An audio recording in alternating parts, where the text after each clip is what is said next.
సూర్యాపేట జిల్లా నేరేడుచెరులో పోలీసుల వేధింపులు నిత్యకృత్యమయ్యాయి. చిరు వ్యాపారులను సైతం పోలీసులు వదలటం లేదు.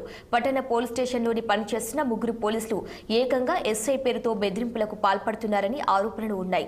చిరు వ్యాపారుల వద్ద కూరగాయలు, పాలు, పండ్లు, బజ్జీలు, చికెన్, మటన్ వంటి సామాగ్రిని ఉచితంగా తీసుకువెళ్తున్నారని ఆదివారం స్థానిక హుజూర్నగర్ రోడ్లో గల కూరగాయల దుకాణం వద్దకు వచ్చిన ఒక హోంగార్డ్ గోవింద్ కూరగాయలు తూకం వేయకుండానే సంచిలో వేసుకున్నాడు. ఎస్ఐ పేరు చెప్పి వెళ్లిపోతుండటంతో మహిళా వ్యాపారి అడ్డుకుంది.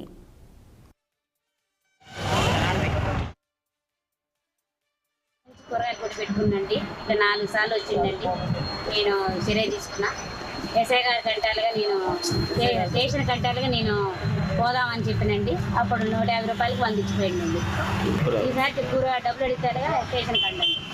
నేను ప్రతి నెల ఎన్నిసార్లు వస్తారని నిలదీసింది. గతంలో 4-5 సార్లు ఇచ్చాం కదా, మళ్లీ ఉచితంగా ఇవ్వాలంటే తాము బతికేది ఎట్లా అని మహిళ హోంగార్డ్తో వాదనకు దిగింది. దీంతో హోంగార్డ్ 100 నోటు ఆమె చేతిలో పెట్టి వెళ్లిపోయాడు. తమ వద్ద కూడా ఇలాగే వస్తువులను ఉచితంగా తీసుకెళ్తున్నారని మిగిలిన వీధి వ్యాపారులు ఆరోపిస్తున్నారు.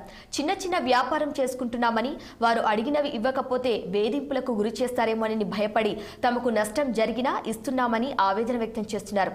గత వారం రోజులుగా ఈ విషయంపై పట్టణంలో చర్చ సాగుతున్నప్పటికీ పోలీసు అధికారులు మాత్రం తమకేమీ పట్టనట్లుగా వ్యవహరిస్తున్నారన్న ఆరోపణలు వెల్లువెత్తుతున్నాయి. కూరగాయలు కొట్టి పెట్టుకున్నాండి. ఇట్లా 4 సార్లు వచ్చిందండి. నేను చర్య తీసుకున్నా. ఎస్ఐ గారి గంటలుగా నేను స్టేషన్ గంటలుగా నేను పోదామని చెప్పినండి. అప్పుడు 150 రూపాయలకి వందించిపోయిందండి.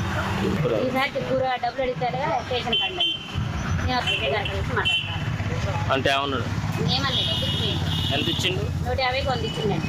బిల్లు ఎంత అయింది? 150 రూపాయలు. డబ్బులు ఇవ్వలేదు నాకు. డబ్బులు ఇవ్వలేదు. ఎంతమంది? ఒక్కడే వస్తుంది.